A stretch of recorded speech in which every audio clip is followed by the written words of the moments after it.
মুসলিম? আপনার একমাত্র মুসলিম না, তবে সামান্যই আছে, খুব বেশি নেই।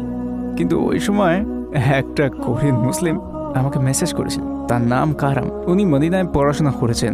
মদিনার একটি বিশ্ববিদ্যালয় থেকে উনি গ্র্যাজুয়েশন করেছেন। কুরআন ও দাওয়া ইত্যাদি বিষয়ে পড়াশোনা করেছেন। তিনি আসলেই একজন বিজ্ঞ মুসলিম।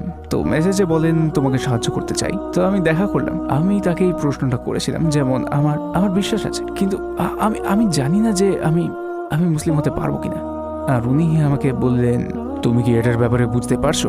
আর বললো যে কেউই পারফেক্ট না কেউ। আর যদি তুমি মুসলিম হও, একজন পরিপূর্ণ মুসলিম হিসেবে জীবনযাপন করাটা সহজ নয়। কিন্তু আপনি মুসলিম না হলেও এই ইসলামী জীবন বিধান থেকে আপনি উপকৃত হতে পারেন। কিন্তু যদি আপনি শাহাদা পাঠ করেন আর মুসলিম হন, তাহলে তারপরে নিজেকে ধীরে ধীরে ধাপে ধাপে বদলান, তাহলে আল্লাহ আপনাকে বদলাতে সাহায্য করবেন। কারণ আল্লাহ সুবহানাহু ওয়া তাআলা আমাদের প্রভু, পরম করুণাময় ও ক্ষমাশীল, তিনি সর্বশ্রেষ্ঠ।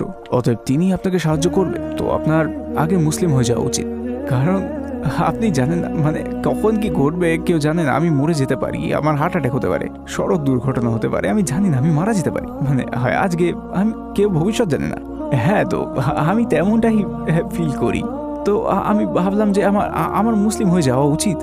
আর তাই আপনি আপনার বাবা মাকে তখনও কিছু না, বলেননি? শুরুতেই না বলি। আচ্ছা, তো আপনি মসজিদে গিয়েছিলেন? হ্যাঁ, আমি তাইওয়ানে একটা মসজিদে গিয়েছিলাম এবং ওখানে শাহাদা পাঠ করেছিলাম। আপনার অনুভূতি কেমন ছিল? পরিবেশটা, আশপাশের মানুষ? আপনি কি ওই মুহূর্তটার কথা আমাদের বলবেন? চমৎকার মুহূর্ত ছিল। মানে যখন আমি মসজিদটাতে গেলাম, দেখলাম ওখানে একজন ইমাম আছেন। তিনি কোরিয়ার সবচেয়ে বিজ্ঞ ইমাম। আর যখন আমি তার সাথে দেখা করলাম, ওনার সাথে আরও ইমাম ছিলেন। ওই দিন তাদের একটা মিটিং ছিল, বেশ কাকতালীয় ঘটনাই।